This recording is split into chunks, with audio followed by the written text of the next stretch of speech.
Be sure to subscribe, like, share, comment.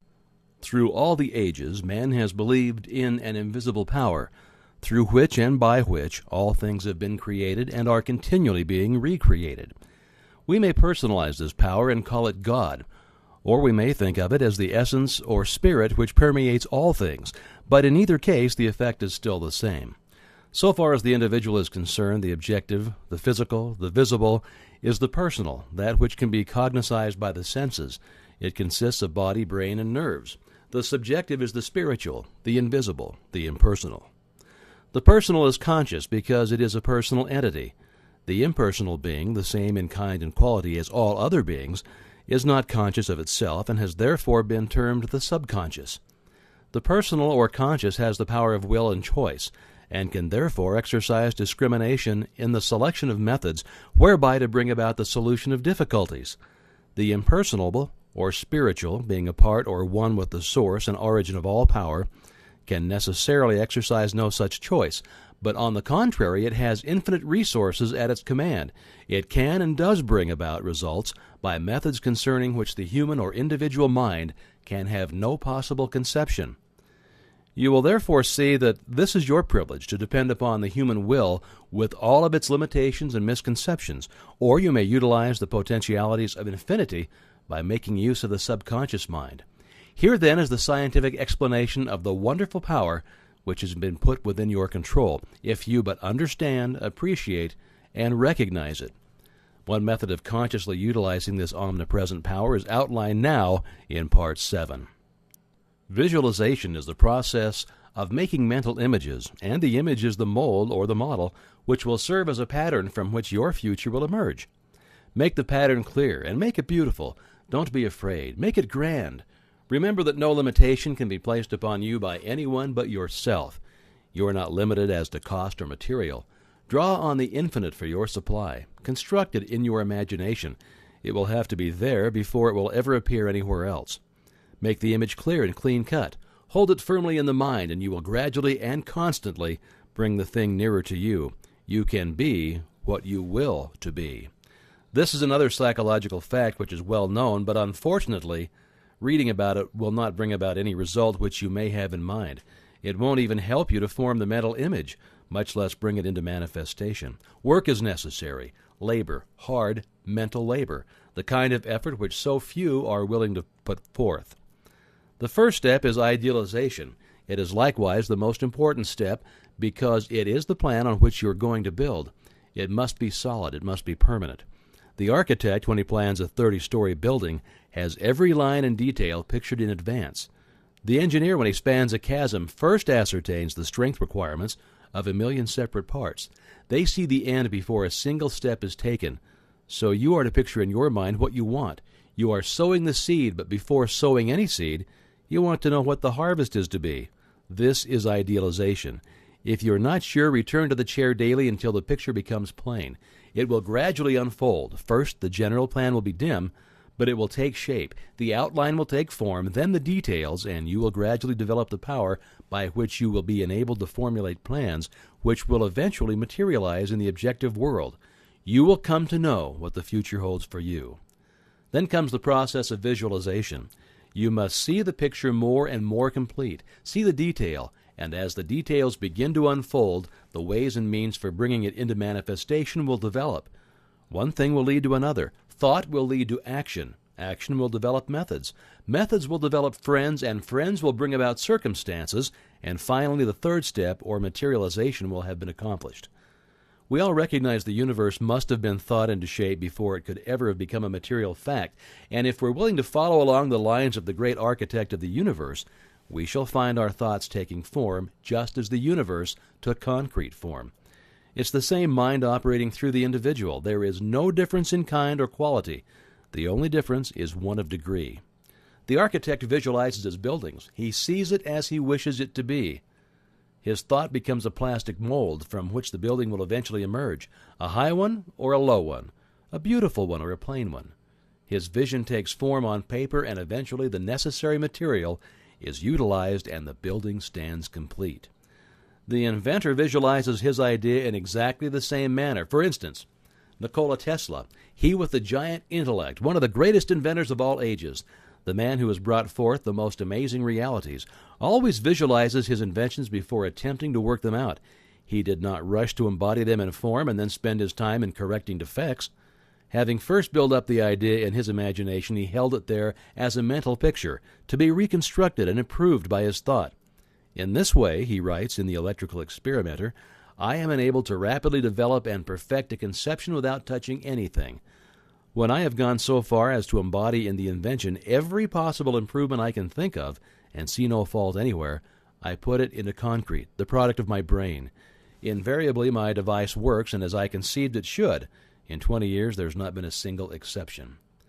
Now, if you can consciously follow these directions, you'll develop faith, the kind of faith that is the substance of things hoped for, the evidence of things not seen. You will develop confidence, the kind of confidence that leads you to endurance and courage. You'll develop the power of concentration, which will enable you to exclude all thoughts except for the ones which are associated with your purpose. The law is that thought will manifest in form, and only one who knows how to be the divine thinker of his own thoughts can ever take a master's place and speak with authority. Clearness and accuracy are obtained only by repeatedly having the image in mind. Each repeated action renders the image more clear and accurate than the preceding, and in proportion to the clearness and accuracy of the image, it will outline toward manifestation. You must build it firmly and securely in your mental world, the world within, before it can take form in the world without, and you can build nothing of value, even in the mental world, unless you have the proper material. When you have the material, you can build anything you wish, but make sure of your material. You cannot make broadcloth from shoddy. This material will be brought out by millions of silent mental workers and fashioned into the form of the image which you have in mind. Now think of it. You have over 5 million of these mental workers ready and in active use. They're called brain cells. Besides this, there's another reserve force of at least an equal number, ready to be called into action at the slightest need. Your power to think, then, is almost unlimited, and this means that your power to create the kind of material which is necessary to build for yourself any kind of environment which you desire is practically unlimited. In addition to these millions of mental workers, you have billions of mental workers in the body, every one of which is endowed with sufficient intelligence to understand and act upon any message or suggestion given.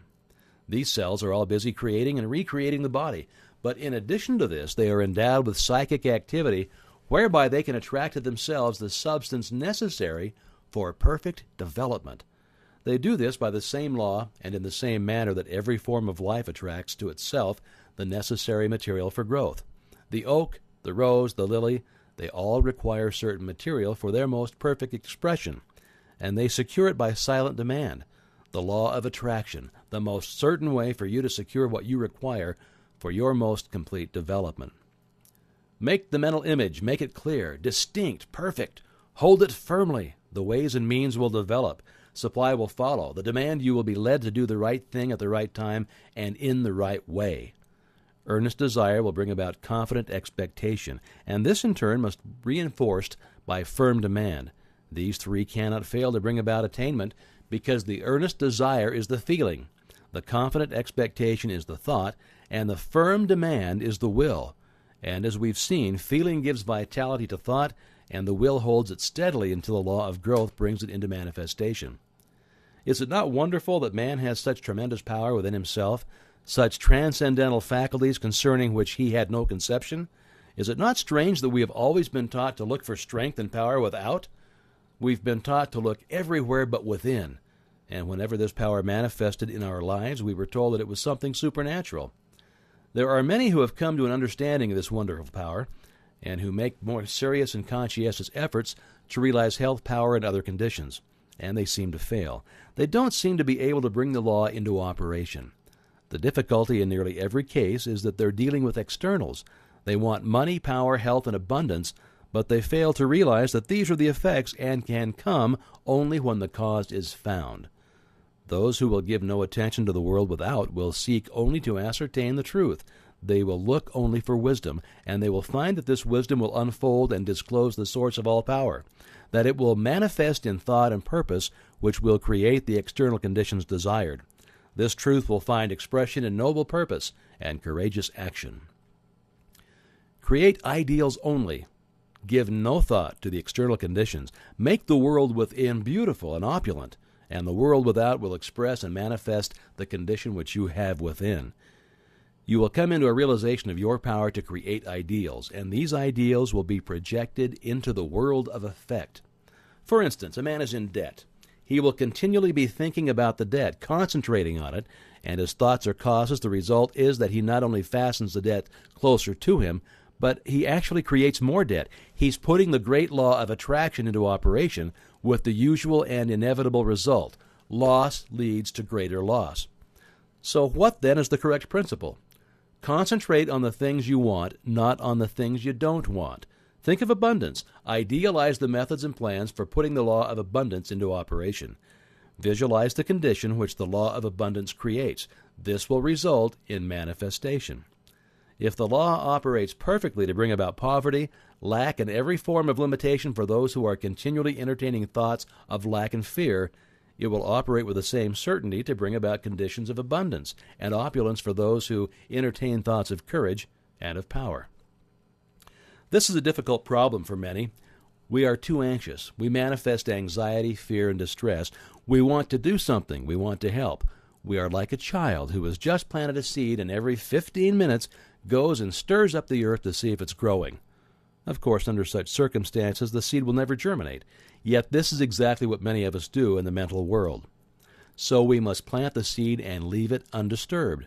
This doesn't mean that we are to sit down and do nothing. By no means. We will do more and better work when we have ever done before. New channels will constantly be provided. New doors will open. All that is necessary is to have an open mind, so be ready to act when the time comes. Thought force is the most powerful means of obtaining knowledge, and if concentrated on any subject will solve the problem. Nothing is beyond the power of human comprehension, but in order to harness thought force and make it do your bidding, work is required. Remember that thought is the fire that creates the steam that turns the wheel of fortune upon which your experiences depend. Now ask yourself a few questions and then reverently await the response. Do you not now and then feel the self with you? Do you assert this self, or do you follow the majority?